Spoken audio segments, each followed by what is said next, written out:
Hey guys, how's it going? It's Samuel He with Yes Sports here with another interview. Today we have StarCraft 2 streamer and influencer Livibee. How are you doing, Livibee? Hi, Samuel. I'm doing really good. Thanks for inviting me on the interview. Yeah, of I course. just got up, so it's start of the day and I'm feeling fresh. Excellent, excellent. So, speaking of starting your day, like what does a typical day look like for you? Do you stream every day or? I stream 5 days a week and I actually cosplay 2 days a week. Oh, okay, So so yeah. in other words, it's like independently working 7 out of 7 days. Yeah, pretty much. Okay, okay. Does that does that get exhausting sometimes, or do you just like love it so much that you're just energized all the time, or? Well, I just have different levels of intensity. So when I stream, it feels less intense than when I cosplay. So in that sense, it feels like when I'm streaming, it kind of feels like a day off? Seriously? So yeah. So you just like, because I'm so busy when I'm doing cosplay and when you go into the studio and you have to take all these pictures, it's just physically exhausting. So I'm Oh, so tired from that physically that I just go to my stream and I'm just so grateful. I'm just like, I'm just recovering, guys. okay. I would never have guessed. Like, because for me, like streaming consistently, I just can't do because StarCraft itself is so exhausting that like Yeah. I would be so wiped. Like my wrists would be hurting. I would be super wiped if I played as much StarCraft as you did. So I mean, my hats off to you for that. Yeah, thanks. I actually feel like taking breaks while I'm streaming and just chatting with stream is like super important when you stream like really long hours because then you can Okay. like not only is it great for interaction with your chat and building a community, but you give your break for your wrists and then your mentality as well is really Yeah, key. that one's important. I can only lose to Protoss so many times before I want to Oh just walk God, away. tell Um, me about it. So I'm actually curious. When you mentioned talking with your chat, when you talk to chat and read chat comments, are you reading it off a second monitor, or do you have some sort of way to read it off the same monitor? Oh, I wish that would be cool. Although it might be a bit distracting on top of the game. You might miss something Yeah. with an intense game like StarCraft. But no, I had three monitors. Yeah. Okay. Okay. So like I'm guessing one is dedicated for chatter or whatever. Yeah, the left one is dedicated for my event list. So that's follows, subs, gifted subs and Oh, bits okay. and shares and whatnot and donations. And then part of it is the chat. Then the middle one is the gameplay. And the one on the right is my music, extra, Google tab for other, other stuff. Maybe Right. looking at anyone else's stream that I'm collabing with, and also just like messages like Discord and Facebook Messenger. Gotcha. Gotcha. I was just curious because I remember watching Barry stream and like somehow even though he's like in the middle of microing or like in the middle of an engagement, he's like reading verbally and he's not even tilting his head too much to read it. And I'm like, my God, is he like does he have some sort of software to do that off the same monitor? Because if I was like in the middle of an engagement, I just like was focusing on the game. Like I would not be able to even notice that like another message It's was hard, appearing yeah. on my monitor. I So think Barry's better at that than I am. But yeah, after a while of streaming and playing StarCraft, you do train your eye to like glance there over. It's like watching the mini map. oh my You watch the gosh. mini map, you watch the chat. It It's like an sounds extra thing. yeah, it sounds superhuman to me, like a sixth sense. So, in regards with your stream regularity and scheduling, like how long have you been doing this? How long have you been streaming regularly, building up a community? It's been a long time, but let's hear it. Oh man, like I'm one of the dinosaurs of Twitch, actually. You're I OG. started Yeah. Yeah, I started when it was called Justin TV. Me and my sister actually we started up a channel called the B Duck back in 2011. So I've been doing it for almost 11 years, if not 11 years already. And yeah, we kind of just started casting games of StarCraft when it just first came out, like maybe a year in. S- And yeah, then I branched off and made my own channel maybe 2 years after that. So I'm guessing you're the bee and she's the duck, like she's That's represented by the. right. Yes. Okay, okay, that's cute. That's cute. People would always come in and ask that. And I was like, yeah, no, no, no. My sister's the duck. Because people would call me the bee duck. And I was like, no, no, I'm just the Oh, okay. bee. I see. I see. I see. See, I got it right away. Yeah, you did. You're very, very switched on. Yeah.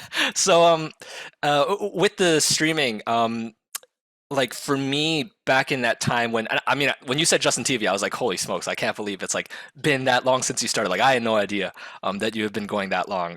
For those who don't know, like Twitch TV before it was Twitch TV, it was something called Justin TV, and it Yeah. looked quite different back then. It was worth a lot less, but yeah, it definitely blew up. But when you were on Justin TV, I found myself back then. How old was I? I was like when Justin TV was a thing. I was like 15 or 16, and it was like I had no money. I didn't really have a computer. I did, but it was like a Mac, and like does that really count? And it's like I had not the right tools to stream. Like my internet wasn't good enough. The Yeah. system I was using was like it would turn into like a heating unit if like Yeah. I tried to game and stream at the same time. It would like lag like how did you do it like from all the way back then?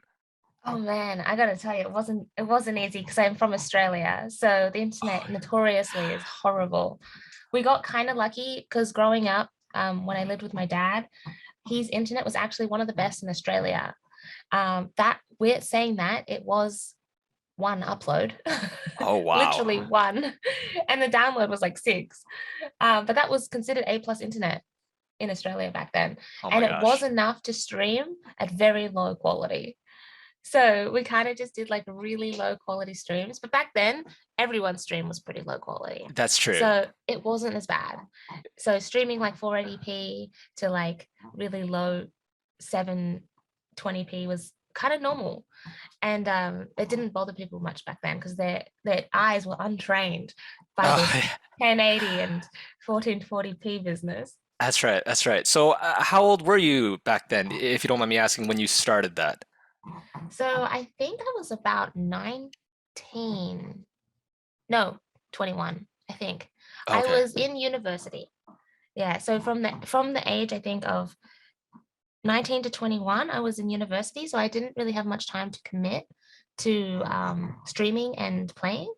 So me and my sister, we would take turns. Or well, my sister mainly was the BDAC back then, back when I was because I full-time had a job and full-time studied. So Oh I my would just come gosh. in every once a week or so and would cast like a tournament she's prepared. And then I think I did that for about a year before my sister then got a job. And she's like, Livy, you're gonna have to take over the stream. I got a job. Because she took a year off of work and that's what she decided to do. Oh, She okay. was even earlier to the game than I was really.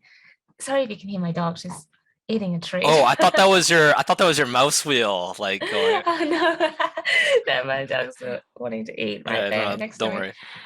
Um, and then, so then when I quit university, I went full time in streaming. So I didn't quit university, sorry, I graduated. Oh, okay, okay, right. I got my degree. My dad said he would disown me if I didn't. So I had to kind of juggle everything at once. And I managed to graduate with a Bachelor of Visual Arts at Sydney University and then went full-time streaming. I even got a what is it called, a J1 visa, which is for students that recently graduated to America.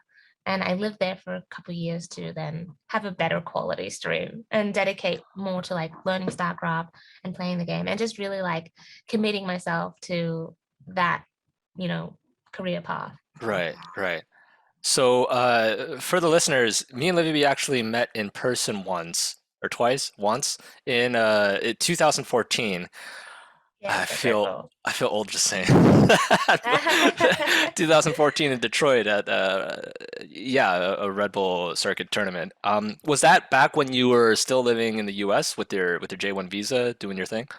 Yeah, that's right. I was still living in the US on a J1.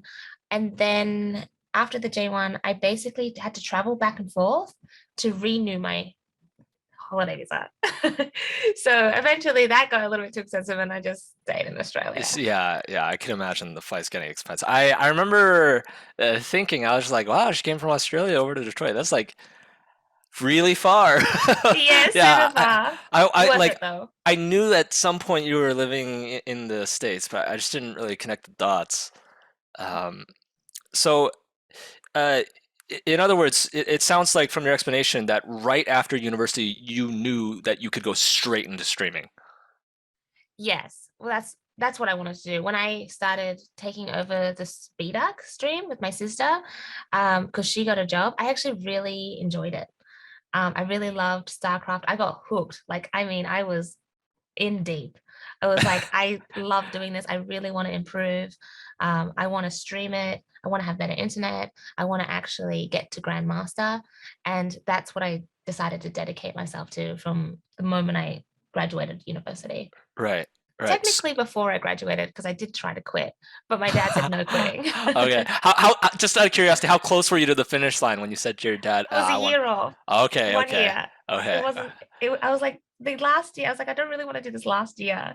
My dad's like, you're doing it. I Okay, you said, pulled through. You oh, pulled through. okay. Are you happy with the his decision? I did actually, because actually I couldn't have gotten the J1 visa without graduating because it's Okay. only to recent graduates. Yeah. Well, there you go. So was this sort of one of those like Bill Gates scenarios where Bill Gates was like, I already know that this is gonna work. I'm just gonna like go into what I want to do. Or was this one of those like, I'm not really sure how it's gonna turn out. I'm not really making, like I'm not sure how this is gonna end up financially, but I really want to do this and I really like it, and therefore I'm gonna do it. Like which of the two was it? I had $400 in my bank account when I took that flight to America. And I said, well, something's got to work because it's happening. And back then, actually, it was such a huge risk because you didn't make money from Twitch. Well, Justin TV back then. There was no subscriber button. Was it People was it didn't still accept the Justin donation TV when you thing. flew over? It was, Oh yeah. wow. Okay, okay, okay. And then it recently changed during that whole very early on. It made that transition when I was there in America. And I was like, oh wow, Twitch. And then suddenly like this whole subscription button became thing. And it became like the social norm to donate to streamers, you know? Right. And I was like, wow, I'm actually making money from this. I thought I was just gonna be like this passion project I was gonna never like make any money from because I never did it for money. I just wanted to play the game. Like I Right. just wanted to improve at the game. Right, And then right. I had like donation goals to travel to the events because my cost of living was really very low. Like I would eat out of cans of corn if I had to, canned In, tuna, maybe some plain bread. I don't really care. in the I just, oh, States. that's, yeah, well, yeah, basically, Okay. Yeah. especially in university. That's when it was probably canned corn every day. But you got to do what you got to do. Yeah. And I really didn't mind. I just really was having a good time. That's good. That's good. So in other words, your follower base and your community, as we call it, the beehive, um, it's sort of an amalgamation of like a whole schwack load of years of consistent like hard work and streaming.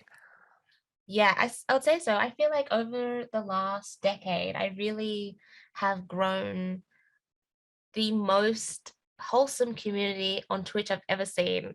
I think it's just years of like pruning out the bad eggs, you know? It's just Right. been like you obviously get some people in there that come and they will harass you or they'll, Yeah, psychos. try and Yeah, troll yeah, you. yeah. But you catch on pretty quick and there's nothing I haven't seen before. Nothing surprises me. I just like you just get rid of them real quick. Yeah, yeah, yeah. Um, there's something I was gonna ask. Right. You're familiar with the streamer Maximus Black, right? Yeah, he's So a fellow StarCraft player. yeah, yeah, yeah. So he has this little blurb in his Twitch that says like it's like a course you can buy from him, and it's like how to get ahead in streaming. Like, and it's sort of like one of those like Dan Lok advertisements that's just like, do you want to learn how to do high ticket sales and stuff like that? And it's like as an experienced successful streamer like yourself, if you were to like guess what was in that course, or if like you had your own, like what would you say would be in it? I think if I were to guess, what he would be telling people would be probably to stop investing so much money at the beginning on all your tech. You don't need a new computer, you don't need a new microphone or a fancy camera. You have to turn the stream on, you have to be consistent, and you have to be interactive, because that's what live streaming is all about. If you don't want to like live stream, you don't want to be interactive with chat, then you might as well be making YouTube content, videos on demand, because at least then you can edit it to be entertaining. Um, so you really need that personality. You need to make your community feel welcome, and you have to make them laugh. And the other thing I think is that you got to ignore the haters, because you're going to feel like people are going to try and tear you down. You're going to get demotivated, and maybe you won't even get demotivated from the haters. You'll just get demotivated having to grind every day. Probably how to deal with that mentally, and focusing on the goal, and focusing on your why you started, like the reason why you started. Because I feel like getting into streaming, a lot of kids these days think, I want to be the next ninja. And they think that they're going to get really rich really quick playing their video game, their favorite game. It's really not like that, because only the top 0.1% are making money on Twitch. And when you look at it from that scale, no one makes any money on Twitch. Twitch is the only one making the money. So like you really have to stand out from the rest. And doing that, there's a lot of different things you have to do. You have to learn how to run a business. You have to learn how to manage your social media. You have to have a steady and constant flow of content. And you have to have content that people find valuable, because they're not going to come back unless they find value in your content. You have to offer them something. That's what I feel like would be in his course, and similar to what I put in mine.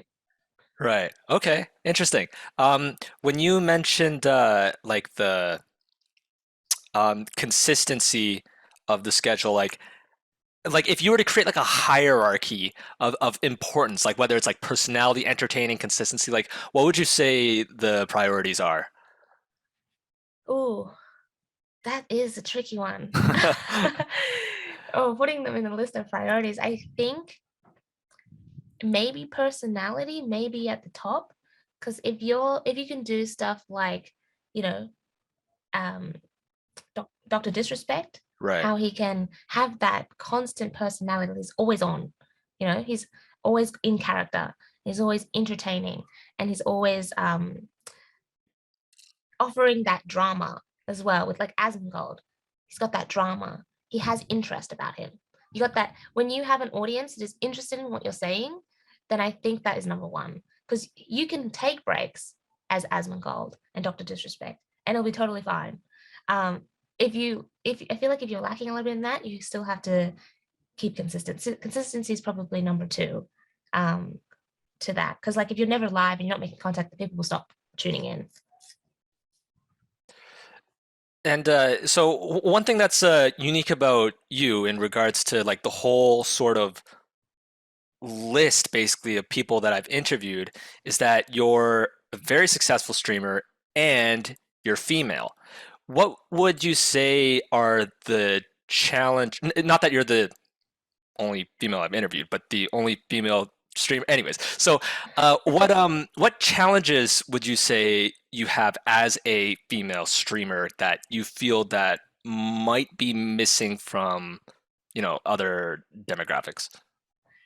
Oh, well, the obvious, like the sexism in the scene is probably high, but I think that's mainly because it's a male-dominated um, entertainment genre business, and I can understand like if you're tuning into a stream and a lot of people are supporting this person, then you get people that then hate on the people supporting the female streamer, saying that they just want to like sleep with them, and basically just a lot of sexist remarks.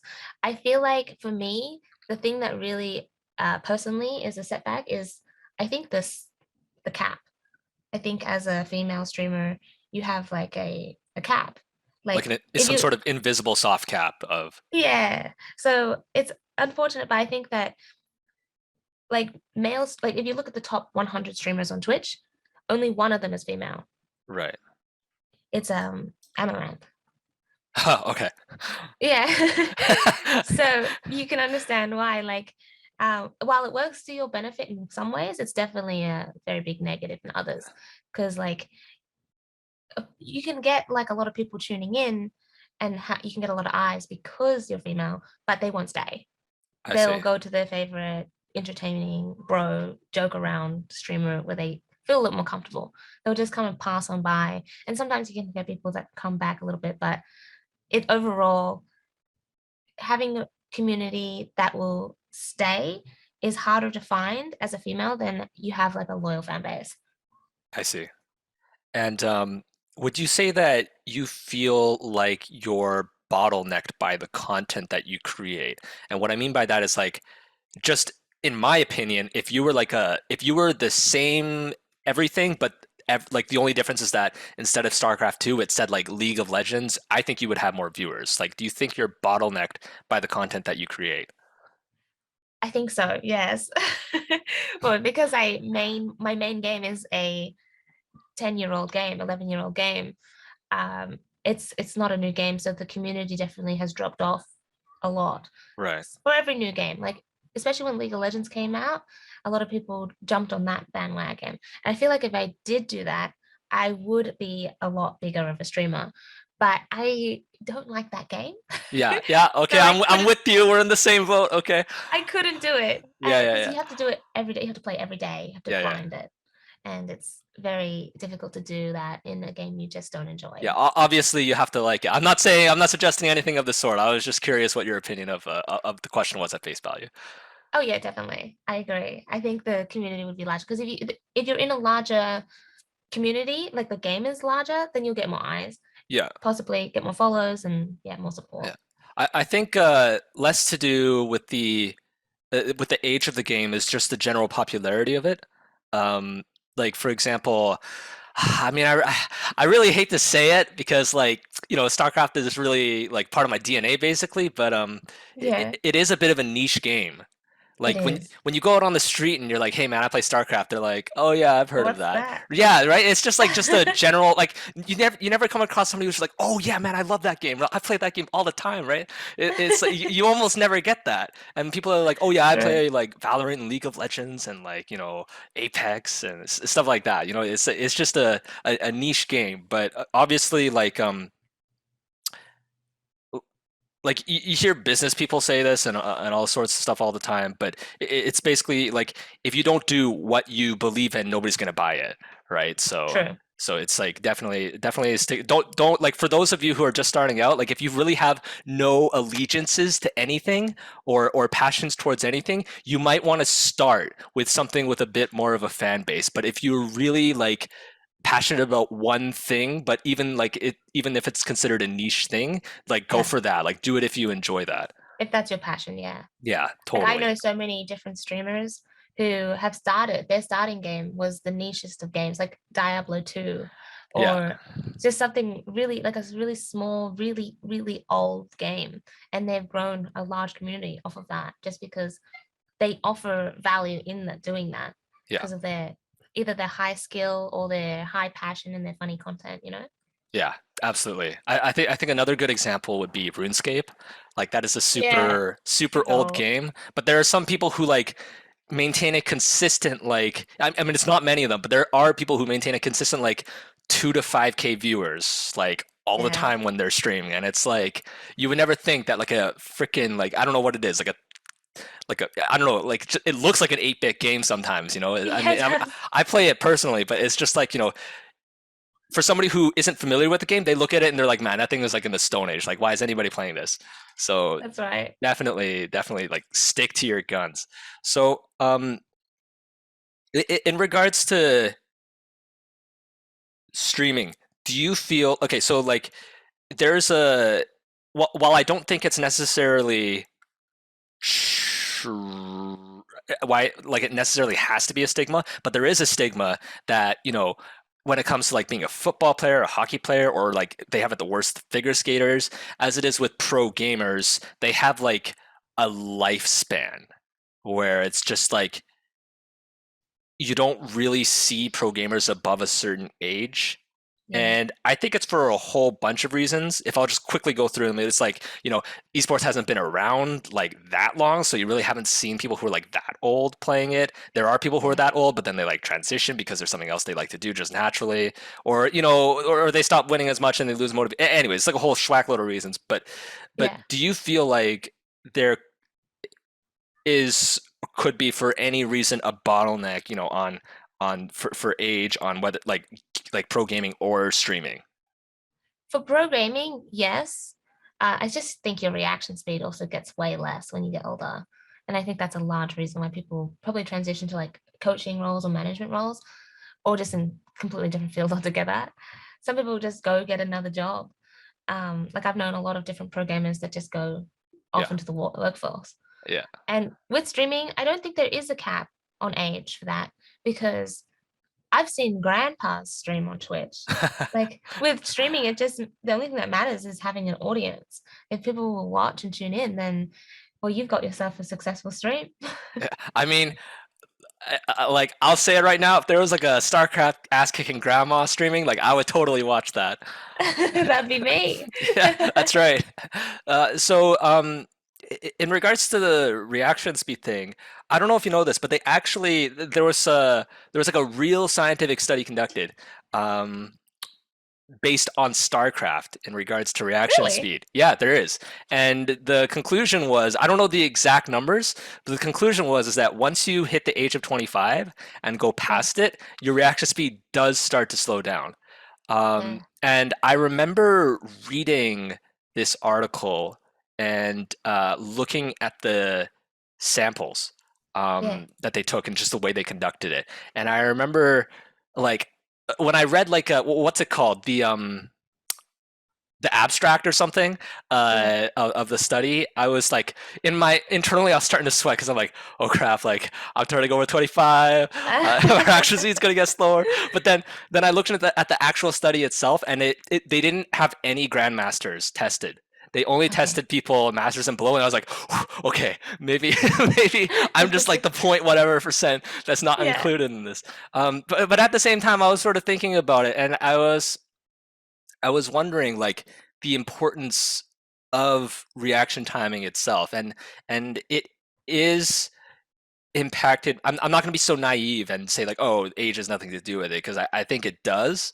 yeah, But I think we can go back to like sort of a hierarchy of things where it's like what's more important, like macro mechanics, your micro, your whatever, your decision making. And it's like yeah, I feel like StarCraft is like it is about crisis management, but like there's so many things going on that I feel like as time goes on and players get older and older, we're gonna see people who are just like still sitting around playing StarCraft because they're just making too much money from it. Like people like Maru and Dark. yeah. Might just switch to Protoss. Yeah, that's right. That's right. I mean, have you noticed that some people who switch to Protoss like end up becoming gods? Like Classic was Terran, switched to Protoss, won GSL. Neve switched to Yeah, Protoss, won GSL versus the world. It's yeah. like this Scarlet. trend. Yeah, that's right, Scarlet. Were you there when she beat Dongreku with Protoss? I was, yeah. Okay, okay. She switched to Protoss. She did it on the main Yeah, stage yeah, she and did did it it in on the front of main everybody. stage. Yeah, yeah. And I was actually in that audience too, and they were like, they were going mental. I couldn't believe it. I was surprised they were allowed to switch mid-series to a different race. It Yeah, must be they are, but allowed. but then after that game, Day Nine actually said that if you only if you're the loser are you allowed to switch. But Scarlet actually won, but for some reason they still allowed her to switch back to Zerg. But I just thought it was so funny. And then It I was rem- fu- I it was remember so funny. they interviewed Harstem afterwards, and he's just like, I mean, it's just a build. And I'm like, there he is. We got him on tape. Protoss admitting that Protoss, you could just win with just a build. It's true. No, that was crazy. So in regards to like your streaming schedule, you like split the content. You have Heroes of the Storm and StarCraft and some other things. So I am curious, when you stream different things, do you notice different like viewers in the chat, or are they like the same set of viewers regardless of what you stream? Um, that's a good question. When switch games, I definitely have my core followers that they will be there no matter what game I play. But there will definitely be some people that only show up when I'm playing like FPS games for example, like there are viewers that only like watching FPS. And there are a lot of viewers that only like watching RTS. So when I switch to these FPS games like Apex or Overwatch or something like that, they will actually leave. And they will even comment, oh, FPS, see ya. Oh, okay, I'll okay. come back when you play StarCraft. Yeah, so definitely, it's definitely a thing. Like people can be very elitist towards the game genre, but I'd say that you will still have like a core following that will watch no matter what. They'll watch for you. Right. So that being said, would you say that it's important for streamers who are trying to build viewerships and followers to be consistent before like getting varied with their content? Um, it really depends on the personality of the streamer.